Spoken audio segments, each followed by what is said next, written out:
नमामि धन्वन्तरिमादिदेवं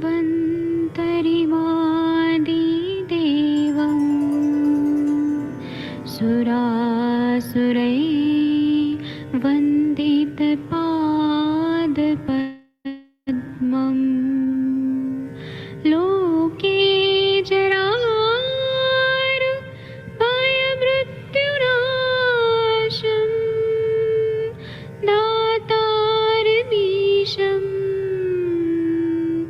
विविधौषधीनां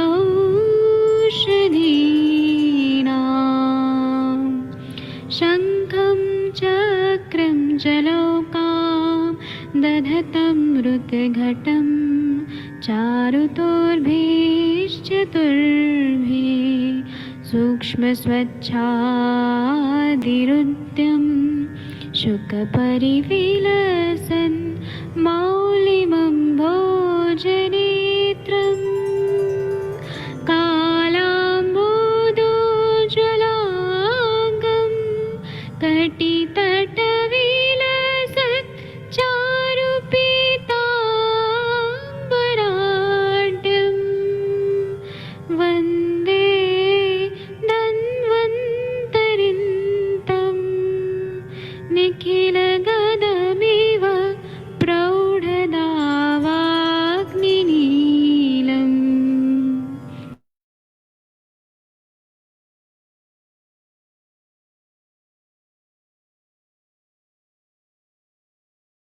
प्रणाम सभी लोगों को। मैं वैद्य अरविंद पाठक आप सभी लोग का स्वागत करता हूं। आइए आज हम लोग क्लिनिकल संभाषण शुरू करते हैं। मैं यहाँ पर कुछ लोगों को होस्ट बना देता हूं ताकि ये सेशन अच्छे से चलते रहे। आप सबके सब भारत के सर्वश्रेष्ठ चिकित्सक लोग हैं। डॉक्टर महेंद्र सर, आप कुछ बोलना चाहते हैं तो बोल सकते हैं। मैं यहाँ पे अनम्यूट करने का ऑप्शन देता हूँ।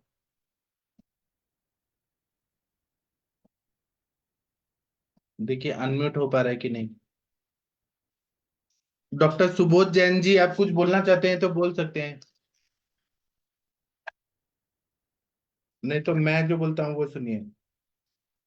जब ना हमारे पास ऐसे कुछ पेशेंट आते हैं जिनको एलोपेशिया टोटैलिस हो जाता है, मतलब उनके शरीर में एक भी बाल नहीं रहते, मतलब भौं के बाल भी गिर जाते हैं, पलकों के बाल भी गिर जाते हैं, पूरे शरीर के बाल गिर जाते हैं, उसको बोलते हैं एलोपेशिया टोटैलिस। तो अगर वो लोग बहुत ज्यादा मछली का सेवन कर रहे हैं तो उसके वजह से होता है। दूध और मछली बहुत ज्यादा खा रहे हैं उससे होता है। वो अगर विषारी वस्तु का स्पर्श करते हैं जो विष युक्त रहते हैं उससे, पेट में विष अगर चला गया उससे हो सकता है। दूषी विष या गर विष का परिणाम अगर हो गया, कुछ केमिकल वगैरह का संपर्क हो गया, या अलग अलग प्राणियों के ने काट दिया उसके वजह से होता है। या शरीर में बहुत दिनों तक आम दोष है, या विकृत अंग पर पानी करके स्नान कर दिया, मतलब विकृत पानी शरीर में गया और विकृत अंग, मतलब जैसे कोई जख्म वगैरह है और उस पे पानी गिर लिया फिर स्नान कर लिया, उसके वजह से भी ये हो जाता है। या बहुत सारे लोग ऐसे जाते हैं, एक मिनट, समुद्र में नहाने गए और वहां का गंदा पानी है, ड्रेनेज का पानी है, और समुद्र में छोड़ा है और वहां पे स्नान करके आए तो उनको सारे बाल झड़ने लगे। तो ये भी एक तरह का विष का सेवन हुआ उनके शरीर में। तो विष ही एक कॉज होता है जिसमें एलोपेशिया टोटैलिस, पूरे शरीर का बाल गिर जाता है। ये विष जो है वो अस्थि धातु तक गया है, तो यह विष निकालना बहुत कठिन हो जाता है। तो हमेशा पॉसिबल नहीं होता कि विष निकालें, लेकिन हम लोग इसमें प्रच्छान और जलौकाचारण करते हैं, लोम शातन के हिसाब से स्वेद पे काम करते हैं और अस्थि धातु का पूरा विचार करते हैं। विष का विचार करना है तो बिलवादी गुट्टिका, एक हमारे सर के फॉर्मूला बुक में असनादि योग है, असाणा नाम की जो वनस्पति है विजय सार, वो नए नए बाल लाती है, और भृंगराज है वो उसका ग्रोथ अच्छा कर दिया बालों का। तो अस्तनादि योग करके एक हमारे सर के फॉर्मूला बुक में देखिएगा, अस्तनादि योग देते हैं।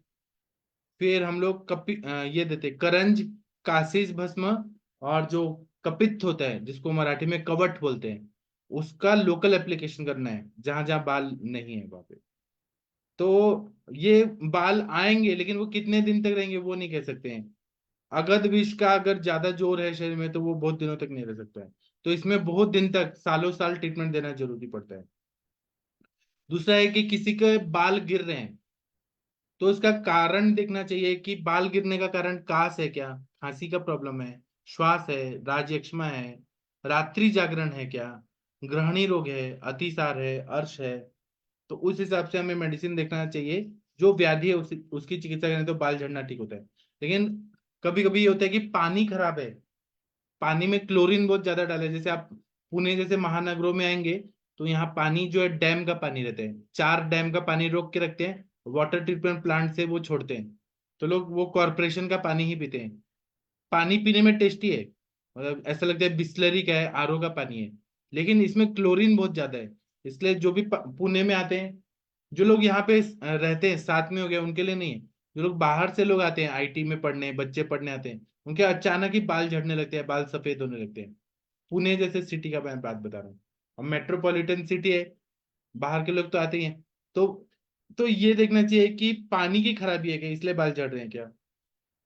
तो इसमें केश लेप लगाना चाहिए, रसायन का प्रयोग करना चाहिए, नारसिंह रसायन, स्वर्ण मालिनी वसंत, फिर उसके बाद में केश दवाइयां जो हैं, जो अस्थि, जैसे अस्थि मज्जा पाचक है, या अस्थि पोषक बटी है, कुकुटांग त्वक भस्म है, प्रवाल पंचामृत है, प्रवाल पिष्टी है, कैल्शियम के सप्लीमेंट, अस्थि धातु पे काम करने वाले द्रव्य, अस्थि पाचक, अस्थि मज्जा पाचक, तिक्तक क्षीर बस्ती देने से फायदा होता है। और इसमें नागबला रसायन जो है बहुत अच्छा काम करता है।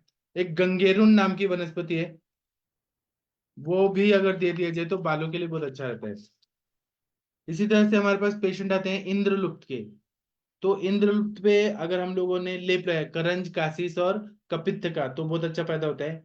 करंज तेल का भी अगर लगाया तो बहुत अच्छा फायदा होता है, अस्नादि योग से फायदा होता है। खालित्य पालित्य के पेशेंट होते हैं तो हिस्ट्री भी देखना चाहिए कि उनको क्या पहले एक्सेसिव लूज मोशन हुआ है क्या, टाइफाइड की हिस्ट्री है क्या, जॉन्डिस हुआ था क्या, उनको संग्रहणी हुआ था क्या, या फिर उनका जो ये रहते जिम में बहुत ज्यादा जाते हैं क्या, जिम में जाने के बाद उनका वो जो प्रोटीन सप्लीमेंट लेते हैं वो है क्या, वैक्सीनेशन बहुत ज्यादा लिया है क्या उन्होंने, वैक्सीनेशन के वजह से भी खालित्य पालित्य होता है। फिर महाराष्ट्र में एक मिलता है मिसल पाव, जिसमें ये जो मूंग दाल जैसा मटकी होता है ना, उसको फुला देते हैं अंकुरित करके, और उसमें गरम मसाले डाल के, तेल उल डाल के, और तीखा तीखा खाया जाता है पाव के साथ, तो वो मिसल पाव रहता है। वो उसकी हिस्ट्री है क्या, जो लोग मिसल पाव ज्यादा खाते हैं उनके बाल सफेद होते हैं या झड़ते हैं, जो लोग रोज खाते हैं, या जो लोग चाइनीज फूड खाते हैं जिसमें क्षार होता है, बेकिंग सोडा रहता है, उसके वजह से भी बाल सफेद होते हैं, क्योंकि क्षार जो होता है, क्षार अम्ल लवण, ये पित्त को प्रकोपित करके बाल झड़ाता है। या सुतिका स्त्री जो है, उसने सुतिका परिचर्या नहीं पाला तो उसके बाल झड़ते हैं। तो ये सारी चीजें रहती है, उनका इफेक्ट पक्वाशय पे पड़ता है। अस्थि धरा कला दूषित होती है, अस्थि धरा कला और पुरुष धरा कला एक ही है, पुरुष धरा कला की दूषित होने से खालित्य होता है। और बाल जो है वो अस्थि धातु का मल है, ऐसा बोला जाता है, केश और नख अस्थि धातु का मल है। यह सोचकर कुछ लोग दंत को ये बोलते हैं कि अस्थि धातु का उपधातु है, लेकिन बाल है वह, केश जो है वो अस्थि धातु का मल है। यह सोचकर अस्थि की उत्पत्ति कहाँ होती है, तो पक्वाशय में होती है, इसलिए पक्वाशयगत पचन जरूरी होना चाहिए। और सिर के बाल का सबसे ज्यादा संबंध मज्जा धातु से होता है। मज्जा की उत्पत्ति कहाँ होती है, तो ग्रहणी में होती है, या पित्त धरा कला सब मज्जा धरा कला। तो ग्रहणीगत पाचन करने से वह सब ठीक हो जाती है।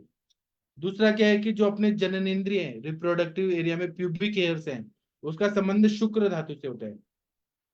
तो वहां पे हमें, जैसे हम बालों को जलाते हैं, आप बाल लीजिए, बाल का गुच्छा नाई की दुकान पे जाइए, बाल लेके आइए और उसको जलाइए, तो आपको लौह और गंधक प्राप्त होगा। मतलब वो लौह तत्व रहता है और गंधक रहता है, सल्फर और लौह से वो बाल बने हुए रहते हैं। तो ऐसे लौह और गंधक युक्त कौन सी वनस्पतियां हैं, वो अगर दें तो बाल अच्छे होते हैं। तो उसमें ये एप्पल, एप्पल बहुत अच्छा है। सफेद बैंगन जो होता है, ऐसा बैंगन जो सफेद है। और जो चीजें हमें कैसे पता चलेगा कि लौह गंधक युक्त है, तो जो भी चीजें आपने काट के रख दिया और वो काला हो गया, तो उसमें लौह तत्व है और गंधक तत्व है। जैसे एप्पल को आपने काट के रखा तो आप देखिए, नाशपाती को आप काट के देखिए, रखिए तो वो काला हो जाता है, आलू को भी रखिए तो वो काला हो जाता है, बहुत देर तक आपने रखा तो ऐसे। तो जो भी चीजें काट के रखने पे काले पड़ते हैं उसमें लौह तत्व और गंधक तत्व, क्योंकि ऑक्सीडेशन वगैरह प्रोसेस होती है इसलिए काले पड़ते हैं। तो खालित्य है तो इसलिए लौह भस्म, मंडूर भस्म देना चाहिए, उससे लौह तत्व की पूर्ति होती है, बाल अच्छे होते हैं। और पालित्य है, बाल सफेद हो रहे हैं तो गंधक, महागंधक रसायन को, जो ये रहता है मिश्री होता है उसका, चीनी का चाशनी जैसा पाक बनाना है, जैसे हम लोग चीनी का पाक बनाते हैं वैसे, एक तार वाली या दो तार वाली, और उसमें गंधक डाल के फिर उसको महागंधक रसायन बना के वो खाने के लिए दें, तो बाल सफेद होना ठीक हो जाता है। इसी तरह से नारसिंह रसायन बहुत अच्छा काम करता है। वात व्याधि चिकित्सा में बहुत सारे मेडिसिन होते हैं, उनका लड्डू बना के दें। उसी तरह से पाचन कराएं, दीपन पाचन करने के बाद गुडुचि सिद्ध शीर बस्ती दें या शतावरी सिद्ध शीर बस्ती दें। फिर नीली भृंग्यादि तेल 10 पाकी या 20 पाकी या 100 पाकी लेके उसका मात्रा बस्ती दे, नस्य दे, उसका नस्य और चेहरे पे लेप लगाएं, तो नीली भृंग्यादि तेल से भी बहुत अच्छा फायदा होता है। इस तरह से रक्त वर्धक दवाइयां दें, जैसे कि ताप्य दिलो, नवायस लो, पुनर्नवा मंडो, दाडिमावले, द्राक्षावले, या फिर जो रक्त बढ़ाने वाला गाजर है, बीटरूट है, पालक है, वो सब दें। और लाक्षादि गुगुल दें, तो केश पतन रुक कर केश वर्धन होने लगता है। अगर कोई और कारण नहीं है तो अपने बढ़ जाता है। जब बाल बढ़ते हैं तो बाल बढ़ रहे हैं लेकिन उन गिर भी रहे हैं, तो जो गेंदा का फूल होता है, जिसको मराठी में झेंडू फूल बोलते हैं, उससे सिद्ध तेल बनाना है। और तेल किसमें, तो कोकोनट ऑयल में सिद्ध करके 3 दिन उसको धूप में रखकर फिर उसको छान के प्रयोग करना चाहिए। तो जो गेंदा होता है, गेंदा मैरीगोल्ड बोलते हैं, वह फूल ऐसे जहाँ पे बाल झड़ रहे हैं, बढ़ तो रहे लेकिन झड़ना बहुत ज्यादा है, उसमें कोकोनट ऑयल में सिद्ध किया हुआ जो ये गेंदा का फूल है, वो बहुत अच्छा रहता है। गेंदा का फूल तो कितना ज्यादा प्रचलित है, बड़े बड़े नेता लोग गेंदा के फूल का ही माला पहनते हैं, सब जगह मिल जाता है। कभी कभी हेयर फॉल बाल धोते टाइम ज्यादा होता है, तो उसमें बोरिंग का पानी है क्या या फिर कुएं का पानी है क्या, पानी का फैक्टर रहता है कि बाल धोते टाइम गिर रहे हैं। अगर हम कॉम कर रहे हैं, कंघी कर रहे हैं और ज्यादा बाल गिर रहे हैं, तो उसमें लौ और गंधक इंटरनली देना है, तो लौ भस्म दीजिए, गंधक रसायन दीजिए। और उसमें दोषों का पाचन करना है, उसमें ये देखना है कि त्वचा रोग है क्या, मेद की दृष्टि है क्या, ग्रहणी रोग है, कामला है क्या। तो इसमें अस्तनादि गण जो है हमारे सर के फॉर्मूला बुक में देखिए, वो देने से फायदा होता है। और दूसरा क्या है कि अगर अ, अगर न बाल सफेद हो रहे हैं, उसको रोकना है, तो स्नूही शीर को तिल तेल की भावना देकर तेल सिद्ध करना है और वो लगाना है, उससे भी बाल काले हो जाते हैं। अगर बहुत ज्यादा बालों में जुए हैं, तो सर बोलते हैं कि कंडुग्न गण के जो द्रव्य हैं या कृमिघ्न गण के जो द्रव्य हैं, खासकर कृमिघ्न गण के द्रव्य लेना है और अशुद्ध पारद लेना है, उसको खल करना है। कृमिघ्न गण के द्रव्य और अशुद्ध पारद को खल करने के बाद कपड़े में लपेट देना है, और लपेटने के बाद उसको सिर पे लगाना है, डायरेक्ट संपर्क नहीं होना चाहिए, पारा डायरेक्ट जाएगा तो वो नुकसान करेगा। कपड़े में लपेट देना है, उसका कवर करना है, और फिर उस सिर पे बांध देना है। नेक्स्ट दिन सुबह निकालना है और बाल धो देना है। तो इससे जुएं है ना, वो गिर गिर के सब निकल जाती है। वो इतना प्रभावशाली होता है पारा, डायरेक्ट नहीं पारा लगना चाहिए, नहीं तो वो किडनी पे जाके उसको फेल करेगा। ये सारा चीज मैंने बताना था, वो बता दिया। आप लोग कुछ बोलना चाहते हैं तो बोल सकते हैं, मैं और भी कल बताऊंगा खालित्य पालित्य पे। चलिए आदित्य सर, आप कुछ बोलना चाहते हैं कोई पेशेंट के बारे में तो बता सकते हैं। प्रीति मैडम, आपकी वो पेशेंट को कैसा लग रहा है आज, आपकी बात हुई प्रीति मैडम? शायद प्रीति मैडम तक आवाज नहीं जा रही है। वीना मैम, आपके अंकल कैसे हैं, काका जी कैसे हैं आपके? प्रीति हेलो सर, मैम, प्रणाम सर। हाँ उनको आया मैसेज? सर मैंसेज नहीं आए हैं अभी उससे। और वो जो गर्मी लग रही थी वो कम हो गया? हाँ सर, वो तो ठीक हो गया, लेकिन अभी मैंसेज नहीं आए हैं। अभी वो आई भी नहीं है सर, फोन पे ही बात हुई थी, तो जब वो मैंसेज नहीं आएंगी आए तो हैं। उनको मात्रा बस्ती ज्यादा दिन तक दीजिए मैम, उनको सिखा दीजिए, जी सर। 3 महीने तक मात्रा बस्ती दीजिए, हो हाँ जाएगा। सर, मात्रा वस्ती बीच में ली थी उसने, ऐसे 11 या ऐसे 15 नहीं, दिन ऐसे 3 महीने ली थी। कंटिन्यू लेना पड़ेगा मैम। अच्छा बात का प्रकोप है।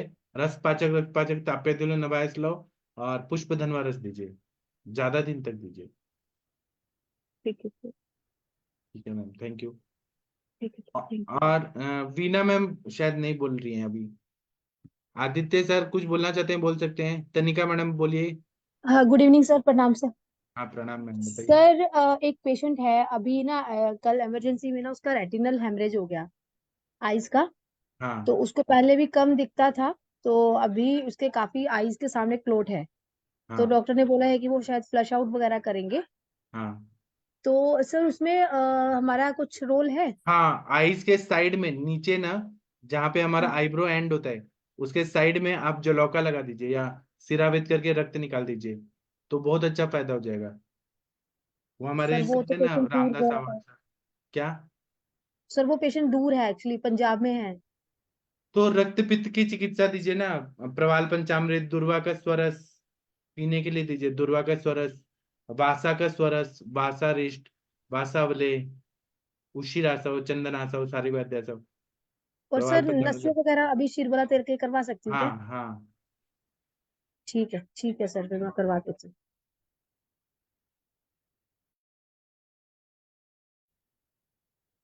ठीक है, आप ये कराइए, बहुत अच्छा फायदा होगा। जी सर। सर वो प्रीति मैम को मुझे बोलना था कि प्रीति मैम एक हाँ बार ना सारी मेडिसिन उसकी बंद कर दो। एक बार सारी मेडिसिन बंद करके 7 डेज वेट करेंगे। जो मेरी पेशेंट थी ना, मैंने उनको मेडिसिन दी थी और वस्तियां भी सर मैंने लगातार उसको 1 महीना दी। और जी मैम। फिर वो पेशेंट जो मेंसेस वाली थी, फिर वो पेशेंट को ना कोई मतलब ऐसे मेंसेस का कोई वो हो ही नहीं रहा था। फिर मैंने अल्ट्रासाउंड वगैरह भी करवाया। तो एकदम से फिर मैंने उसको क्या किया, सारी मेडिसिन बंद करवा दी कि तुम सारी बंद करो, फिर हम चेंज करते हैं, पहले 5-6 दिन देखेंगे। तो बस वो बंद करने की देर थी जो मैं करवा रही थी, नेक्स्ट डे ही उसको मेंसेस आ गए। तो एक बार ठीक मैम है बंद मैम, एक बार करके फिर ट्राई एक करती हफ्ते के हूँ। बाद, हाँ जी, एक बार फिर एक हफ्ते के बाद स्टार्ट करो। ठीक है, एक हफ्ता बंद करके देखो पहले। अभी एक्चुअली उसके पेपर चल रहे हैं ना मैम, तो अल्ट्रासाउंड उसका प्लान है, लेकिन वही है कि उसके पेपर हो जाए तो उसके बाद वो कही थी कि मैं आ तो जाऊंगी। उतनी देर ना, जब तक पेपर होते मेडिसिन। हैं ना मैम, तक सब मेडिसिन उसको बंद करा दो। वैसे भी पेपर एग्जाम चल रहे हैं तो स्ट्रेस लेवल वैसे हाई होगा, है ना? हम्म। तो उतनी देर बंद करवा दो, थोड़ी देर ना, फिर देखते हैं उनका रिजल्ट। ठीक है मैम, करवाती हूँ, तो मैं फोन करके कहती हाँ हूँ हाँ उसको। जी मैम, कई बार विड्रॉल भी आ जाती है चीजों का ना, तो वो देखते हैं हम लोग, है हाँ ना? हो सकता। ठीक ठीक है, है, एक बार ठीक। ट्राई करती हूँ। ओके। Okay, thank you. हाँ, ठीक है। और किसी को कुछ पूछना है पूछ सकते हैं, नेहा मैम कुछ पूछना है पूछ सकते हैं। सर एक चीज और सर, मुझे वो आदित्य सर से पूछना था, जो सुबह वो किडनी के लिए जो वो बता रहे थे पूरा, जो बस्ती के लिए, वो चंद्रवाला और शीर वाला, चंदन उशीर और वो जो यष्टि मधु वाला, तो उन्होंने कभी अप्लाई किया है क्या किसी पेशेंट के ऊपर? जी मैम, मैंने अप्लाई किया है मैम। पेशेंट के ऊपर अप्लाई किया है। पेशेंट को जो पेशेंट एक्चुअली में जिस पेशेंट पे मैंने अप्लाई किया है, उनकी उम्र 80 साल की है। और उनको हम्म। हेड ऑफ फीमर फ्रैक्चर और क्रिएटिनिन उनका 2 था। और शरीर में दाह था, मतलब दाह था मतलब जो हाँ जी, हाँ वर्टिबल जी सर, कॉलम है समझ गई। वहाँ भी ऑस्टियोपोरोटिक फ्रैक्चर था, तो उसके कारण दाह था। तो सर वो तो कैसे मैम बनाया, थोड़ा सा बता दीजिए। मैम ये थोड़ा थोड़ा ले लिया अंदाजे से, जैसे 10-10 ग्राम उसका पहले वो बनाया, कषाय बनाया। ठीक है। मतलब एक चौथाई, 1/8वां पानी, जैसे 2 लीटर का करीब 250 300 ml पानी कर दिया। और ठीक है। उसके बाद उसमें दूध डाल दिया। काउ और मिल्क में? दूध डाल के फिर सेम वॉल्यूम कर दिया। और उसके बाद उसमें आखिरी में वो जैसे थोड़ा सा सौंठ और मरीच डाल दिया, दीपनी द्रव्य, क्योंकि थोड़ी अग्निमंद कम थी। और फिर उसका तो थोड़ा सर जब वो वो आखिरी कितनी में बना डाली? तो लुटपुटा था और सिरिंज में आ जाता था। तो अच्छा।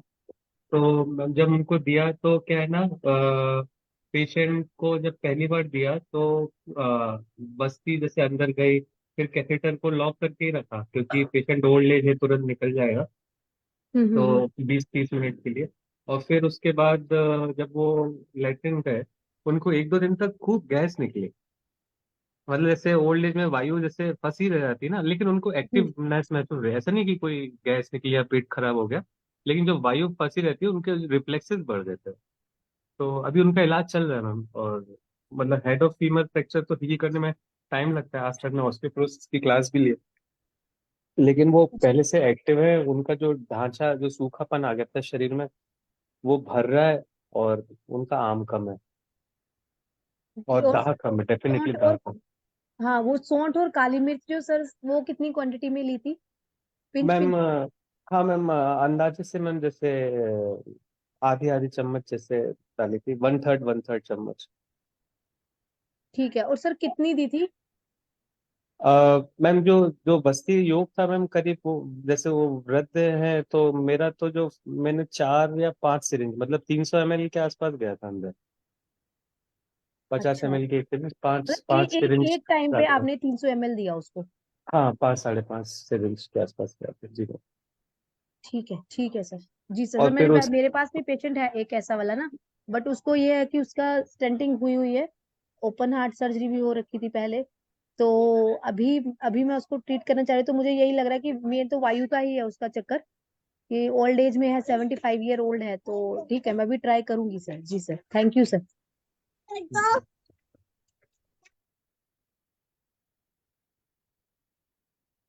ठीक है, बहुत अच्छा बात हुआ। और कोई कुछ पूछना चाहते हैं पूछ सकते हैं, गंगवार सर, जाकिर सिंह जी, वर्षा मैम, डॉक्टर सुबोध जी, कुछ बोलना है बोलिए। नहीं बोलना चाहते हैं तो कोई बात नहीं, मैं सेशन बंद कर देता हूँ। हाँ वर्षा मैम प्रणाम बोलिए। सर। हाँ बोलिए। सर वो जो जिसकी हिस्ट्री पेशेंट को अपन क्या देंगे? कौन सी हिस्ट्री किसने लिया था? थैलेसेमिया वाला। ने रिपोर्ट्स भेजा मुझे। जी सर, मैंने भेजी थी आपको। मैं एक बार पढ़ के बताऊंगा। बाकी तनिका मैडम आपने केस टेकिंग किया था? नहीं सर, शशि मैम ने किया था। किसने? शशि मैम ने किया था। जी सर। शशि मैम आप हैं क्या?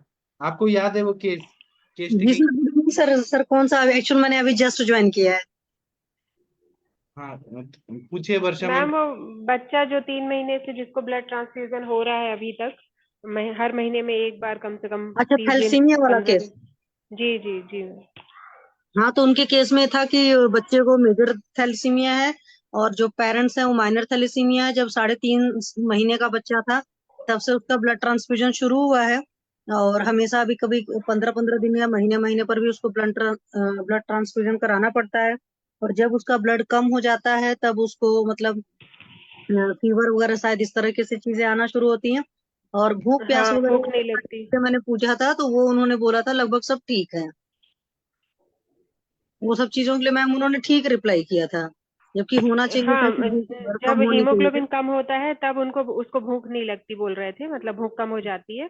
बाकी टाइम भूख अच्छी है, डेवलपमेंट भी मतलब नॉर्मल है उनके हिसाब से। हाँ हाँ, बच्चे को आईक्यू लेवल उन्होंने भी। स्क्रीन पर नहीं दिखाया था। हाँ जी। जी सर। और उनके जो पेपर्स हैं उसमें लिखा हुआ है कि वो जो ट्विंस थे तो वो एक तो डेथ हो गई थी, खैर हाँ आईयूडी ही हो गया था। हाँ, एक बच्चा खराब हो गया था, करीब वो शुरुआत में ही था। करीब फर्स्ट हम्म। ट्राइमेस्टर का ही केस था। और आफ्टर सम टाइम 1 और 2 वीक के बाद मतलब जब डायग्नोस हुआ था कि ट्विंस हैं, उसके बाद एक हो गया था। तो हुआ कि क्या करना चाहिए, तो उन्होंने कहा कि प्रेगनेंसी को सस्टेन करने दें। तो फिर ये हुआ था और ये नॉर्मल डिलीवरी का बच्चा था। जी सर। ठीक है, मैं इस केस के बारे में कल सुबह पढ़ के बताऊंगा, सोच के बताऊंगा क्या क्या करना चाहिए। जी सर। ठीक है। Thank you. बाकी और किसी को कुछ पूछना है? डॉक्टर जागीर सर, सिंह जी। हाँ जी बोलिए सर मैम। हाँ, थोड़ा सा गर्भ संस्कार के बारे में इलेबोरेट कर दीजिए प्लीज। गर्भ संस्कार जो है वो हमारे शारीरिक स्थान में बहुत अच्छे से बताया है। तो हम लोग क्या करते हैं महाराष्ट्र में, कोई भी पेशेंट को, हस्बैंड वाइफ को बुलाते हैं और हम लोग पहले वमन देते हैं, फिर विरेचन देते हैं, फिर बस्ती देते हैं। मतलब वात पित्त कफ तीनों को बैलेंस करते हैं, नस्य देते हैं, और बहुत सारे हम दवाइयां अलग अलग मैं बता रहा हूँ वो देते हैं। उनको तकलीफ हो या ना हो लेकिन हम लोग देते हैं। और उनका पुंसवन संस्कार भी करते हैं, पुष्य नक्षत्र में नस्य देते हैं। जैसे वट श्रृंग है उसका घृत बना के या शीरपाक का नस्य देते हैं, पीने के लिए भी देते हैं। इसी तरह से प्रजा स्थापन गण की जो दवाइयां हैं वो भी देते हैं दोनों को। पुरुष को हम वृक्ष योग देते हैं शुक्र बढ़ाने के लिए, और ताकि उसका स्पर्म काउंट अच्छा हो। 3 से 6 महीना हम लोग ट्रीटमेंट देते हैं। तो ब्रह्मचर्य का पालन करना है, जितना वो कर सकते हैं उतना करें, जबरदस्ती नहीं है। दूसरा क्या है कि हम लोग जो वाइफ हैं उनको हम क्या देते हैं, बस्ती के साथ में फल घृत देते हैं, या काश्मीरी आदि घृत, या प्रजा स्थापन गण के द्रव्य, जैसे ब्राह्मी घृत है। प्रजा स्थापन गण के द्रव्य देखिए तो ब्राह्मी है, शतावरी है। तो शतावरी घृत देते हैं, फल घृत देते हैं, ब्राह्मी घृत देते हैं, दुर्वा घृत देते हैं। ये सब प्रजा स्थापन गण के द्रव्य हैं। और गर्भाशय को बल देने के लिए योनि पिचू रखने को बोलते हैं। और उसके बाद में और जो व्याधि है उसकी चिकित्सा करते हैं, लेकिन नॉर्मली हम ये करते हैं। और पुष्प धनवा रस, नष्ट पुष्पांतक रस, ग्रंथिरज फॉर्मूला जो है पाठेंद्र त्रिकटु देते हैं, रस पाचक, रक्त पाचक, तापे दिलो नवायस लो, ये देते हैं। उनका दीपन पाचन अनुलोमन अच्छा होना चाहिए, खाने में घी का सेवन कराते हैं। और फिर हम उनको बोलते हैं कि आपका ओवुलेशन हो जाए, मतलब आपका पीरियड आने के बाद 9 to 14 डेज के बीच में आप इंटरकोर्स करिए। और उसके बाद में जब वो हो जाता है, उसके बाद में मार्सोनोमासी मेडिसिन देते हैं, यूपीटी पॉजिटिव आके सोनोग्राफी करा के। फिर उसमें हम लोग एलोपैथी की दवाइयां न देके आयुर्वेद की दवाइयां देते हैं, क्योंकि ऐसे बहुत सारे केसेस पता चला है कि जो एलोपैथी की दवाइयां दी जाती है, मैं किसी पैथी का बुराई नहीं कर रहा हूँ, बस बता रहा हूँ कि बहुत बार ऐसी दवाइयां, कैल्शियम सप्लीमेंट, आयरन सप्लीमेंट और जो दवाइयां दी जाती हैं, उससे बच्चे का आकार बढ़ जाता है, तो वो सिजेरियन करना पड़ता है। हम लोग आयुर्वेद की दवाइयां देते हैं। जैसे मैं ये नहीं बोल रहा हूँ कि हर चीज में आयुर्वेद ही अच्छा है, हर चीज में एलोपैथी गंदा है। मैं बस बोल रहा हूँ कि इंटेंशन ऑफ डॉक्टर, आयुर्वेद में भी खराब डॉक्टर हैं और अच्छे डॉक्टर हैं, एलोपैथी में भी अच्छे हैं और खराब है। लेकिन ज्यादातर ऐसा पाया जा रहा है कि कुछ दवाइयां ऐसी दी जा रही है जिससे बोन्स का ज्यादा ग्रोथ होता है, हॉर्मोन्स वगैरह डाल के, कैल्शियम के उसमें डाल के, और बच्चा बड़ा हो ताकि बिजनेस मिले, पैसे कमाने के लिए गलत काम किया जा रहा है। तो आयुर्वेद में हम लोग सेफ जो दवाई है, जैसे प्रवाल पंचामृत, दाड़िमा वाले, द्राक्षा वाले वगैरह देते हैं 9 महीना। हो सके तो टीटी का इंजेक्शन लगाने को देते हैं, बस बस। और उसके बाद में नॉर्मल डिलीवरी के लिए अपामार का जो मूल है वो पैर में बांध देते हैं, नॉर्मल डिलीवरी हो जाती है, सुखपूर्वक हो जाती है। अपामार या लक्ष्मणा पैर में बांध देते हैं। और उसके बाद में सुतिका परिचर्या, गर्भिणी परिचर्या के लिए जो मासानुमासी काढ़े हैं। और लेकिन वो मासानुमासी काढ़े हैं वो क्या है, तो अबॉर्शन होने के बाद देने के लिए बताएं। लेकिन आजकल की सब प्रचलन है कि हर महीने देना है कि ग्रोथ अच्छा हो, ठीक है। उसके बाद में हम लोग अगर आईयूजीआर है बच्चे में, ऐसा पाया जा रहा है, तो IUGR intra uterine growth retardation ना हो, इसलिए फर्स्ट ट्राइमेस्टर में पहले 3 महीने में हम लोग लघु मालिनी व्यसन देते हैं, सेकंड ट्राइमेस्टर में मधु मालिनी व्यसन, थर्ड ट्राइमेस्टर में स्वर्ण मालिनी व्यसन, ये देते हैं। और गर्भिणी परिचर्या पूरा बोलते हैं, पहले महीने में दूध और चावल खाना है, दूसरे जैसे जो बोला है सुश्रुत में, उसका मैं एक चार्ट दूंगा आप लोगों को, वो करना है। और उसके बाद में नॉर्मल डिलीवरी होती है, फिर उसके बाद में सूतिका परिचर्या कराते हैं, बाल ग्रहों से बच्चे की रक्षा करते हैं, और स्तन्य प्रवर्तन अच्छा हो उसके लिए पंचजीरा गुड़म, सौभाग्य शुंठी पाक, और स्तन्य जनन गण, स्तन्य शोधन गण, ऐसे हम देते हैं तो अच्छा होता है। मेरे एक पेशेंट को ना दूध आ ही नहीं रहा था, डिलीवरी होके फिर वो गाय का दूध देना पड़ रहा था, आ ही नहीं रहा था।